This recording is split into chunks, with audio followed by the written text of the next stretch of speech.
Então, hoje a gente vai, dando sequência ao estudo, a gente vai entrar nesse módulo no roteiro 5, verdade e libertação. Aquela famosa expressão que todo mundo, que a gente vê um certo político comentando aí esse tempo todo, né? Explicar à luz da doutrina espírita o ensinamento de Jesus, conhecereis a verdade e a verdade vos libertará. Aquela famosa frase que a política massificou, né? Está lá em João, capítulo 8, versículo 32. Então, é a gente se debruçar um pouco nesse ensinamento do Cristo, aqui à luz da doutrina espírita, o que quer dizer isso, né? Porque todos nós imaginamos que a gente detém a verdade e às vezes a gente briga, luta, mata, morre, defendendo um ponto de vista, a sua verdade, né? O seu momento, a sua realidade. Então, vamos analisar um pouquinho o contexto evangélico, quando Jesus dizia, pois aos judeus que criam nele, se vós permanecerdes na minha palavra, verdadeiramente sereis meus discípulos, e conhecereis a verdade, e a verdade vos libertará. Esse é o contexto da conversa do Cristo com os apóstolos, né? Aí, ampliando isso, ele dizia isso, sereis meus discípulos e conhecereis a verdade, e a verdade vos libertará. Aí os apóstolos disseram, responderam-lhe, somos descendência de Abraão e nunca servimos a ninguém. Como dizes tu, sereis livre? É bacana, né? A gente vê esses diálogos do Cristo com seus apóstolos, né? Aí respondeu-lhe Jesus, em verdade vos digo que todo aquele que comete pecado é servo do pecado. Ora, o servo não fica para sempre em casa, o filho fica para sempre. Se, pois, o filho vos libertar, verdadeiramente sereis livres. Bem sei que sois descendência de Abraão, contudo procurais matar-me, porque a minha palavra não entra em vós. Eu falo do que vi junto de meu pai, e vós fazeis o que também vistes juntos de vosso pai. Responderam-lhe e disseram, nosso pai é Abraão. Jesus disse-lhes, se fosseis filho de Abraão, farias as obras de Abraão. Mas agora procurais matar-me, a mim, homem que vos tem dito a verdade que de Deus tem ouvido. Abraão não fez isso. Vós fazei as obras de vosso pai. Disseram-lhe, pois, nós não somos nascidos de prostituição. Temos um pai que é Deus. Você veja que era um debate até meio contundente, né? De Jesus com os apóstolos, né? Não eram os apóstolos, eram os religiosos, né? Disse-lhe, pois, Jesus, se Deus fosse o vosso pai, certamente me amarias, pois que eu saí e vim de Deus, não vim de mim mesmo, mas ele me enviou. Por que não entendeis a minha linguagem? Por não poderdes ouvir a minha palavra. Vós tendes por pai ao diabo. Aí Jesus é contundente, né? E quereis satisfazer os desejos de vosso pai. Ele foi homicida desde o princípio e não se firmou na verdade, porque não há verdade nele, quando ele profere mentira. Fala do que lhe é próprio, porque é mentiroso e pai da mentira. Mas por que vos digo a verdade? Não me credes. Quem dentre vós me convence do pecado? E se vos digo a verdade, por que não credes? Quem é de Deus, escuta as palavras de Deus. Por isso, vós não as escutais, porque não sois de Deus. Responderam, pois, os judeus e disseram-lhe, não dizemos nós, bem, que és samaritano e que tens demônio? Ou seja, essa discussão, essa contenda com os judeus continua. E Jesus respondeu, eu não tenho demônio, antes honra meu Pai, e vós me desonrais. Eu não busco a minha glória, há quem a busque e julgue. Em verdade vos digo, que se alguém guardar a minha palavra, nunca verá a morte. Disseram-lhe, pois, os judeus, agora conhecemos que tens demônio. Morreu Abraão e os profetas. E tu dizes, se alguém guardar a minha palavra, nunca provará a morte. Aí é o contexto desse evangélico que conclui dizendo, eles dizem a Jesus, és tu maior do que Abraão, o nosso pai que morreu, e também os profetas morreram? Quem te fazes tu ser? Ou seja, os judeus duvidando de Jesus. Abraão, o pai dos judeus, aquele primeiro que veio, o patriarca, digamos assim, né? Jesus respondeu: se eu me glorifico a mim mesmo, a minha glória não é nada. Quem me glorifica é meu Pai, o qual dizeis que é vosso Deus. E vós não o conheceis, mas eu o conheço. E se disser que não o conheço, serei mentiroso como vós. Mas conheço e guardo a sua palavra. Abraão, vosso pai, exultou por ver o meu dia, e viu, e alegrou-se. Disseram-lhe, pois, os judeus: ainda não tens 50 anos, e vistes Abraão? Disse-lhe Jesus: em verdade vos digo, que antes que Abraão existisse, eu sou. A preponderância do espírito, né? A autoridade moral do governador planetário, né? Então pegaram em pedras para lhe atirarem, mas Jesus ocultou-se e saiu do templo, passando pelo meio deles, e assim se retirou. Então, meus irmãos, a vida de Jesus não foi fácil para trazer esse caminho, essa verdade, essa vida que liberta, não é? Para pregar entre nós, porque provavelmente a gente estava lá jogando pedra na cruz, jogando pedra em Jesus, né? Então não foi fácil ele convencer aquela humanidade de que ele era o Messias, de que ele era o governador. Ele não podia falar nessa linguagem de governador planetário, né? Antes que Abraão existisse, eu sou. Ou seja, uma alma que... todas as vezes que eu penso nisso, eu chego até a me emocionar, porque é um espírito que a gente, às vezes, se dedica meia hora, uma encarnação. A gente se dedica um tempinho para servir, para fazer o bem de alguma forma. Jesus faz o bem há 4,6 bilhões de anos. Ele recebe a incumbência de tomar conta de uma nebulosa que se desprende do Sol para formar o planeta, para equilibrar as leis divinas, para propiciar o surgimento da vida vegetal, animal, hominal, né? Para equilibrar os elementos químicos, para acalmar a natureza e fazer as leis harmônicas, tudo belo, tudo tem um sentido, tudo tem um contexto, tudo tem uma realização. Criar a Lua, criar o Sol, criar o Sol não, criar o equilíbrio da atmosfera, permitir a implementação das leis físicas, fazer com que a vida evolua, o surgimento dos espíritos, a chegada dos espíritos. E aí chegam os homens criados por Deus, mas portas abertas por ele para que morassem na sua casa. E os homens duvidam dessa capacidade. E ele não podia estar discutindo, né? Aí é como ele diz, Abraão, que foi enviado por ele, era um espírito missionário que ele enviou num determinado tempo. Aí diz, tu não é maior do que Abraão, tu não é maior do que os profetas, tu chegasse um dia desse, tu já quer ser maior do que os outros?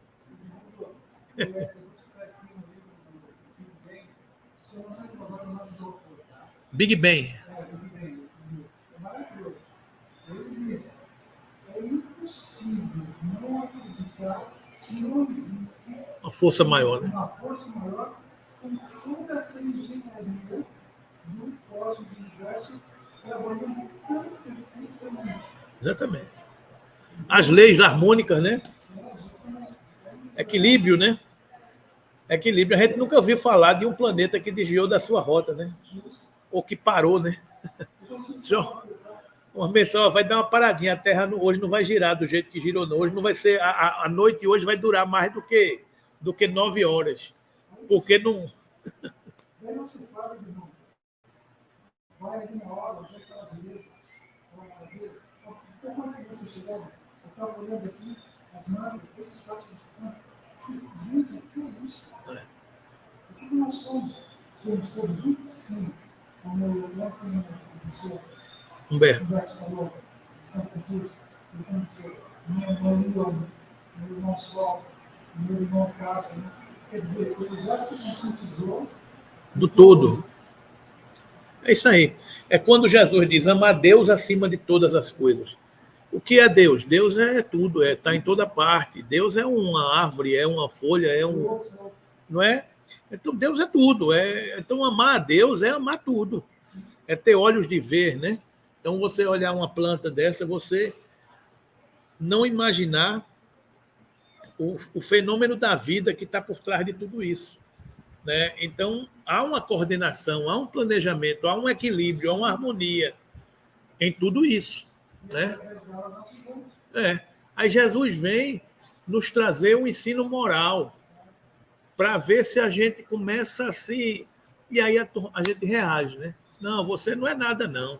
Só, menino, antes de Abraão ser, eu já era, vice? Eu sou. Então, fica quieto no teu canto aí, vai entendendo a tua realidade, porque...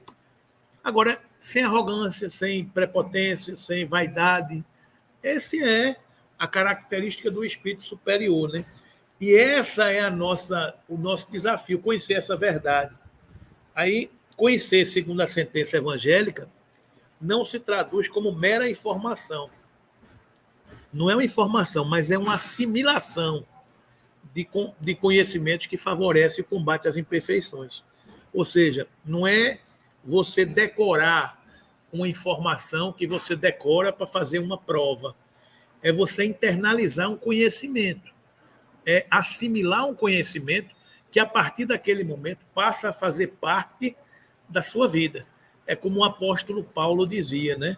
Já não sou eu mais que vivo, é o Cristo que vive em mim. Quando o Cristo vive em cada um de nós, a gente não tem a gente não tem uma necessidade de estar convertendo uma ação,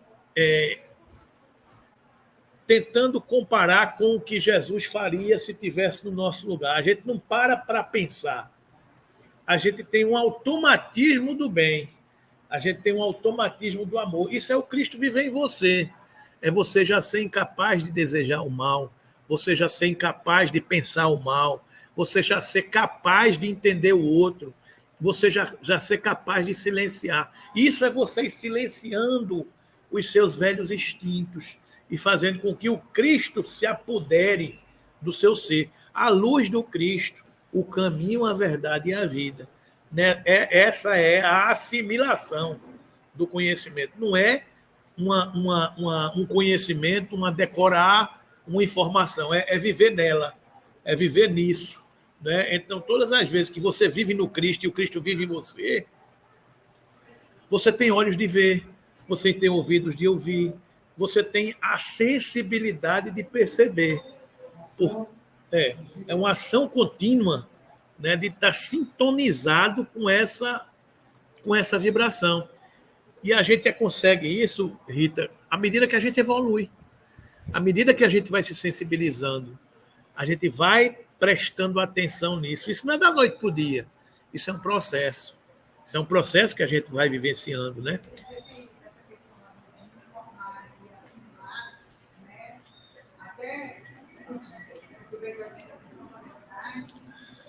Só para comentar sobre assim, os desvios que acontecem em cima do Evangelho, não estou falando em Bíblia, mas da Bíblia, do Evangelho, né, somos nós que fazemos. Sim. Aí, assim, também nada contra o Evangelho, né?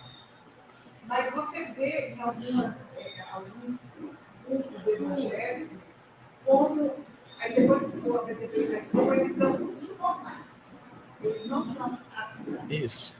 Entendeu? Porque assim, eles pregam tal qual está ali. É ao pé da letra, né? Ao pé da letra, está ali na Bíblia. Eles não conseguem se deslocar. Porque para você assimilar, você precisa se deslocar, sair dali, pegar aquilo ali, ok, é isso que está escrito aqui. Ok, vamos trazer para a nossa vida, para o nosso dia a dia, para a natureza, para o meu convívio com o trabalho, para o meu convívio com o meu filho, para o meu convívio com a minha filha, né? Para você poder assimilar de fato o que Jesus quis dizer.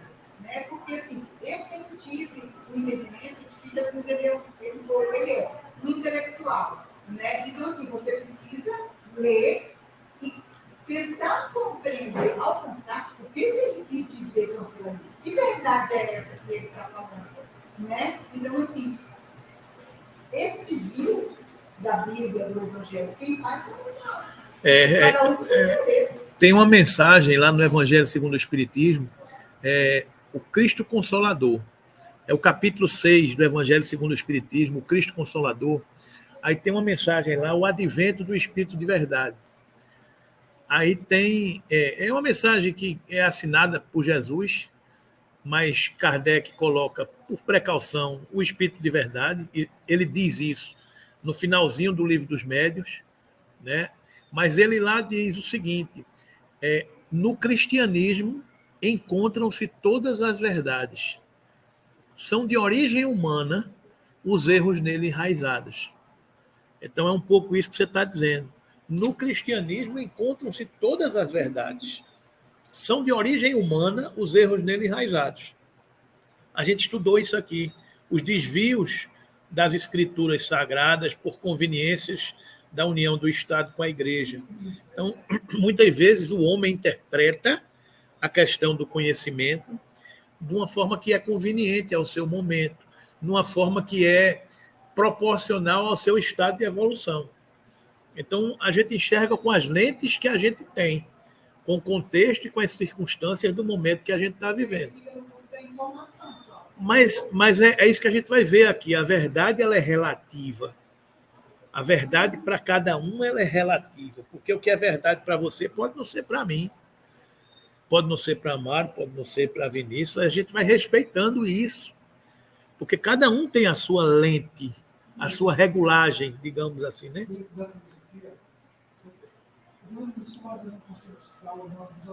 Não, tranquilo, sem problema. Isso. Isso. Ele fazia com que nós conhecêssemos o Plateu e fôssemos estudar todos os filósofos. Claro. Então isso ficou sempre gravado em mim. Eu respeitar a tua verdade. Claro. Mas isso é de uma lógica, quando a gente vai fechando os conceitos, e isso é importante a gente entender esse contexto, porque nós somos espíritos em diferentes graus de evolução. Então, diferentes graus de evolução significa diferentes graus de percepção. Significa diferentes graus de vivências. A gente está em vivências diferentes, em momentos diferentes. Então, eu achar que é de um jeito não quer dizer que o outro seja obrigado a enxergar da mesma maneira, porque ele enxerga com a sua realidade, né? Passando pelas provas que Deus lhes impõe, é que os espíritos adquirem conhecimento. Ou seja, o conhecimento ele vem pelas provas, pelas dificuldades, pelas dores, pelas experiências que nós vamos adquirindo encarnação a encarnação. Então, a gente vai criando essa robustez, digamos assim, das nossas almas, dos nossos espíritos. Aprendizado, crescimento, evolução. Esse é o desenvolvimento que a gente tem, não é? Então, isso está lá na questão 115 do Livro dos Espíritos. A verdade não constitui edificação que se levante por informações alheias no caminho da vida. É realização eterna que cabe a cada um, a cada criatura consolidar aos poucos, dentro de si mesma, utilizando a própria consciência. Então, isso aí, a verdade é uma realização eterna que cabe a cada criatura consolidar aos poucos, dentro de si mesma, utilizando a própria consciência. A minha verdade pode ser entender a mentira do outro. A minha verdade pode ser entender que o outro vive na mentira e respeitar. Porque eu também já vivi. Eu ainda vivo em determinadas realidades que amanhã talvez eu não viva mais. Porque eu vou evoluindo. E essa verdade vai me libertando do homem velho. Esse aqui é o processo. A realização eterna. A gente sempre está realizando. A gente sempre está descobrindo uma nova face de uma verdade absoluta, digamos assim. Hein? Não é? Não dá para julgar, porque é difícil você... Até para julgar, você tem que se colocar no lugar do outro, né? Mas é isso aí. Verdade significa inteireza de caráter, firmeza de ação, harmonia perfeita entre a consciência e a conduta, lealdade e sinceridade consigo mesmo. Isto é, com a luz interior do espírito. Você ter essa capacidade de ser uma alma moralmente em transformação, isso representa uma verdade. Inteireza de caráter, firmeza de ação, harmonia perfeita. Porque se você não vive com valores morais elevados, você se distancia da verdade que o Cristo nos ensinou. Né? Então, a verdade que o Cristo nos ensinou é uma verdade que pressupõe fazer o que ele faz, uma verdade que pressupõe servir a Deus, uma verdade que pressupõe amar aos outros como ele amou. Então, isso passa por essa transformação. Se eu não vivo nesta verdade, eu vivo na mentira. Daí o combate que ele tinha com os judeus da sua época, com as pessoas da sua época, para dizer, você vive na mentira. Você não vive na verdade, porque a verdade não é isso. Você é filho do diabo, você é filho do pecado. Ele usava essa linguagem contundente para chocar, para as pessoas entenderem, ei, não é por aí não. O que eu estou dizendo é que é para ir por aqui. Se você quer ir por aí, vá. Mas não é esse o caminho. Né? Então, essa que é a educação moral do Cristo. Quando ele diz, olha, eu sou o caminho, a verdade e a vida. E ninguém chegará ao Pai senão por mim, então a verdade é ele. Ele é a referência. É a questão 625 do Livro dos Espíritos. Ele é guia e modelo para a humanidade. Então, a gente tem uma referência, a gente tem um roteiro. E internalizar e assimilar essa verdade é viver automaticamente, é ter o reflexo automático das atitudes que ele teria. É já passar por aquela interpretação. Espera aí, deixa eu ver o que é que ele faria aqui. Eu acho que ele faria aqui, não, eu acho que ele faria ali. Ou seja, você fica na velha dicotomia, servir a Deus e a Mamon, né? Você fica servir a matéria ou servir ao espírito, você fica nesse limiar, nessa transição. Não sou eu mais que vivo, é o Cristo que vive em mim. Conhece-se o verdadeiro espírita pela sua transformação moral e pelos esforços que empreende para domar as suas mais inclinações. Que mais inclinações? Do homem velho que habita dentro de mim, que queria seguir Barrabás, mas o homem novo diz, eu preciso seguir o Cristo. Então a gente fica nessa, eu vou com Barrabás ou eu vou com Cristo? Né? Eu vou com Barrabás significa revolução, significa pegar nas armas, dar bofetada, não perdoar, matar, e com Cristo é a transformação, é a assimilação silenciosa do amor, porque quem segue a revolução do Cristo não é a revolução que pega em armas, é a revolução que ama, que entende, que deixa o tempo agir. A gente às vezes tem pressa, a gente às vezes quer a revolução porque é mais rápida, mas a revolução tem uma resposta, tem uma lei de ação e de reação. Se eu revoluciono hoje, se eu tiro hoje, amanhã quem saiu volta mais forte para me tirar de novo. E a humanidade vive assim desde que o mundo é mundo. Eu conquisto pela força, pelo poder e pela espada. Eu sou conquistado pela força, pelo poder e pela espada. Agora eu transformo pelo amor. Então aquele que eu mando sair com a força e com a espada, ele volta com a força e com a espada, que é a lei de ação e de reação. Mas se eu transformo, é a proposta pedagógica do Cristo, é assimilar uma verdade, de conviver com diferentes, de aceitar as diferentes, de conviver com pontos de vista diferentes, de entender que tem pessoas que vivem situações diferentes da minha, que tem contextos diferentes do meu, e que o tempo asserenará todas as situações. O tempo, ser aliado dele, não contra o tempo, né? Perfeitamente. Então, quando a gente reencarna, a gente nunca vem melhorzinho. Claro. Sempre vem. Sempre vem. Porque você vem com aquela cara do detalhe, a condição é essa, vai, toma. É sempre para frente. Aí eu fico pensando, você não vem melhorzinho, cara. É sempre para frente. É para frente e para o alto, sempre. É para frente e para o alto, sempre. A gente pode estacionar, mas retroagir jamais. Enquanto almas, a gente pode estacionar, passar um período ali parado. Mas retroagir, não. A nível de alma, de evolução espiritual, a gente está sempre na ascendente. Então, toda vez que eu reencarno, eu venho evoluindo um pouquinho. Claro. Mas aí vem uma gravação, ó. Mas se eu fizesse isso, deixasse de fazer isso, então vai lá e cumpre. Isso. É isso aí. Agora, os seus compromissos, ele tem alguns aspectos. Ele tem um aspecto social, ele tem um aspecto moral, ele tem um aspecto fisiológico.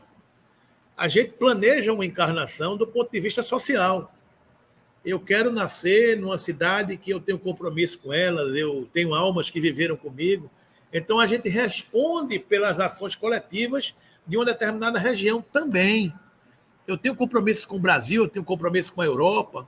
Então, eu respondo naquele contexto. Eu tenho compromisso do ponto de vista social. Eu já fui muito rico, mas a riqueza me atrapalhou. Então, nessa outra encarnação, eu não quero ser tão rico materialmente, eu quero ter a provação da dificuldade material para eu poder aprender a lidar com a posse. Ou seja, são situações que eu posso ir planejando. Eu posso querer ter um corpo com dificuldades, porque talvez a beleza física tenha colocado a perder muitas coisas que eu tive na minha vida. Eu fui alguém que usei a beleza para destruir lares, destruir famílias, para destruir a minha própria família. Então, nessa outra encarnação, eu não quero mais ser bonito, ser belo.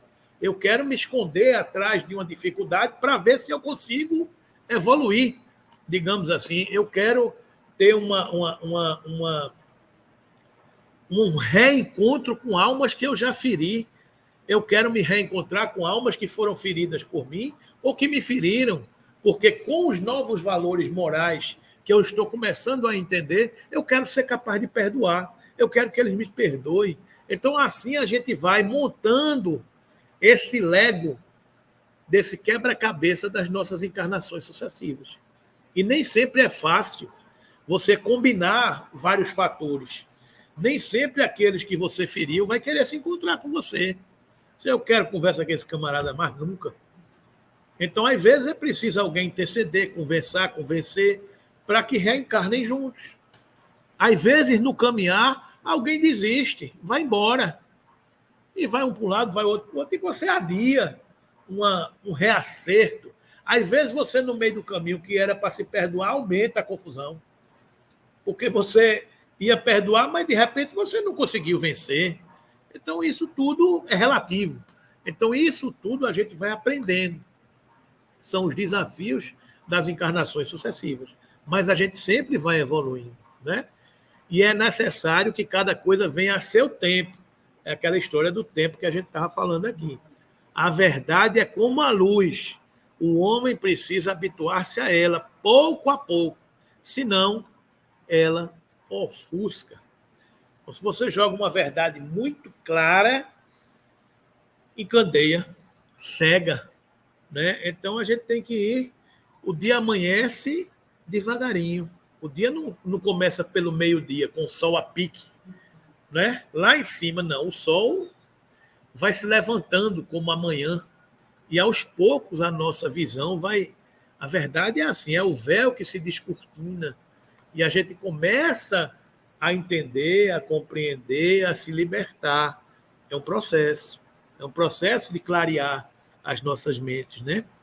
Se pôs em sua previdente sabedoria, a providência não revela as verdades, senão gradualmente, sempre as desvenda à medida que a humanidade está amadurecida para recebê-las. Ou seja, de tempos em tempos, a gente vai evoluindo. De tempos em tempos, a gente vai evoluindo. A doutrina dos espíritos, que se baseia nas leis naturais, só foi revelada 1857 anos após a mensagem do Cristo. Será que é porque o Cristo não sabia? Será que era porque ele não podia contar com missionários que viessem naquele tempo informar? Lógico que não. É porque não adiantaria ele mandar um professor de terceiro ano do ensino fundamental, do ensino médio, para crianças que estavam no jardim da infância. Eles não aprenderiam.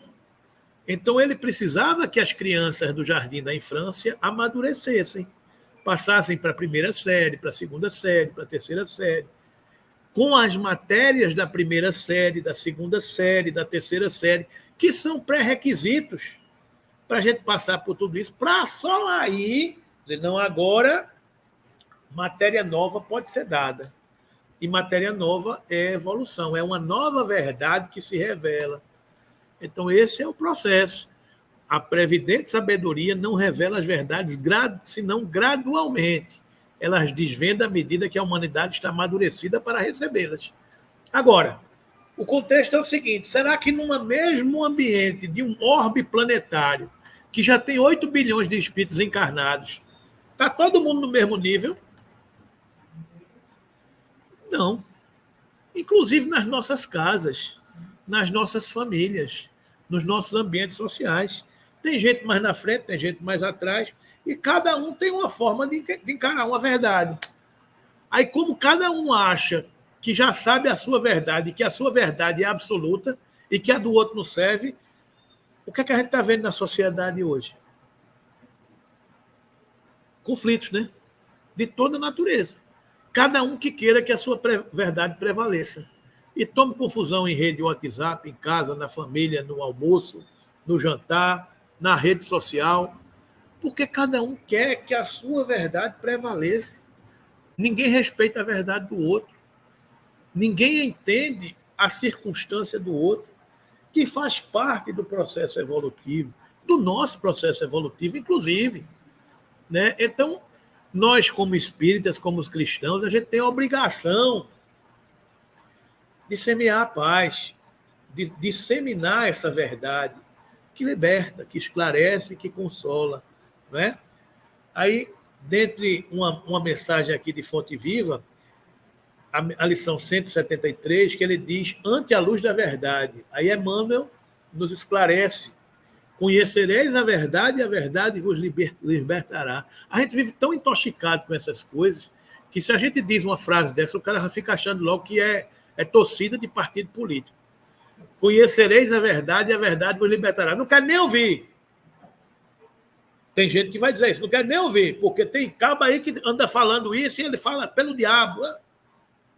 A verdade é a verdade. A gente não pode estar disseminando ódio, disseminando divisão, intolerância.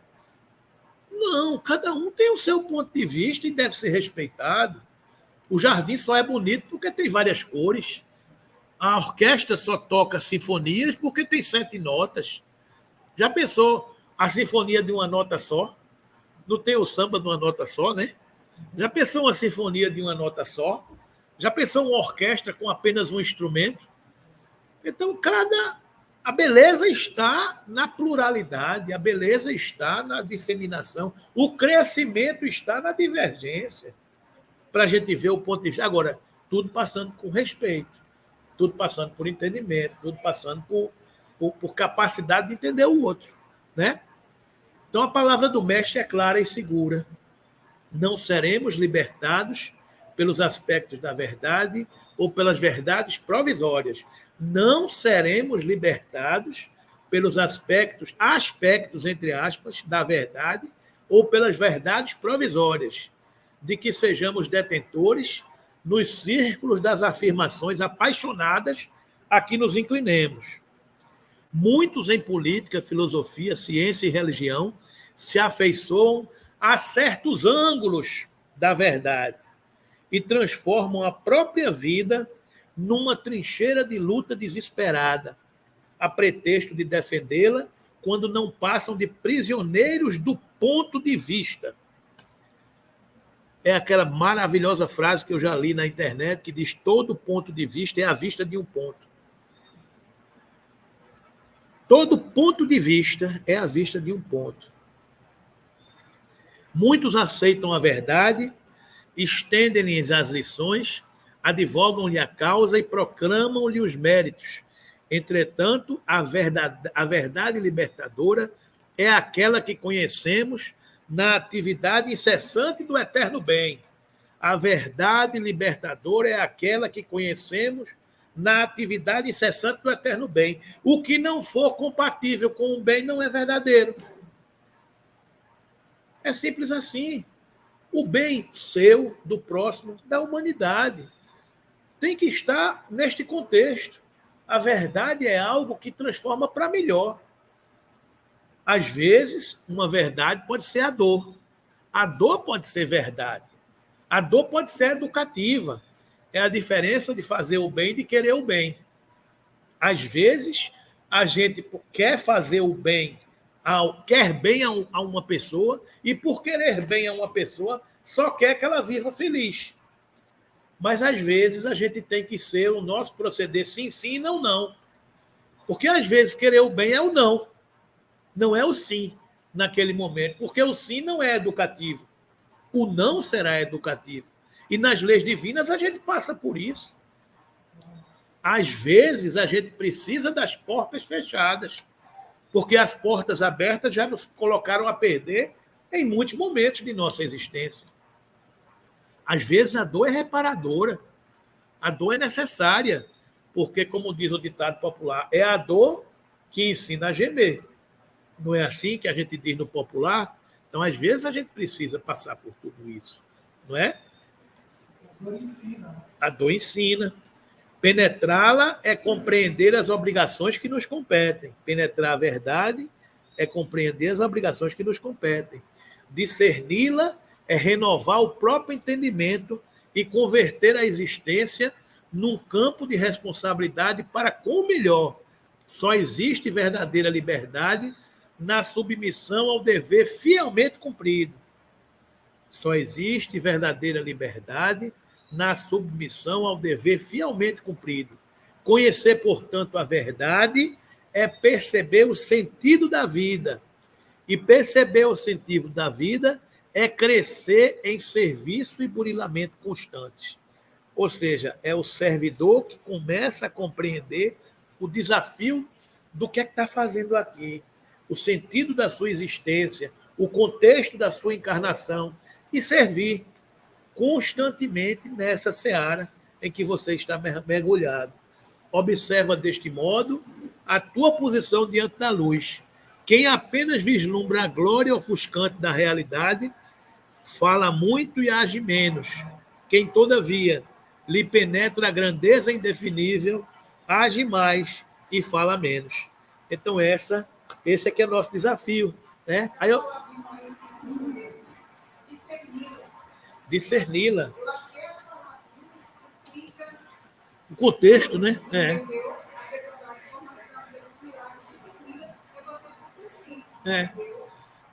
O bem do mal, a verdade da mentira, a verdadeira verdade. Saber separar, né? Saber separar. É renovar o próprio entendimento e converter a existência no campo de responsabilidade para com o melhor. Então você vai... E aí eu trouxe essa figurinha que ela é muito significativa. E é o que a gente vê hoje. Olha a figurinha aí. Ó. Só porque você está certo não significa que eu estou errado. Você apenas não viu a vida do meu lado. Quem está do lado de cá está vendo um 9. E quem está do lado de cá está vendo um 6. Tem alguém errado? Está todo mundo certo. Agora vai passar a vida brigando. Rapaz, você é um idiota, você não está vendo um 9, não. Não, idiota é você, isso é um 6. E se matam, porque todo ponto de vista é a vista de um ponto. O ponto de vista de quem está vendo 6 é 6. É a vista do ponto que ele está vendo. Mas a vista do ponto, quem está do lado de cá, está vendo 9. Agora, a gente entender isso é que é o desafio da verdade. Como é que a gente forma um ponto de vista? Como é que você forma seu ponto de vista, Rita?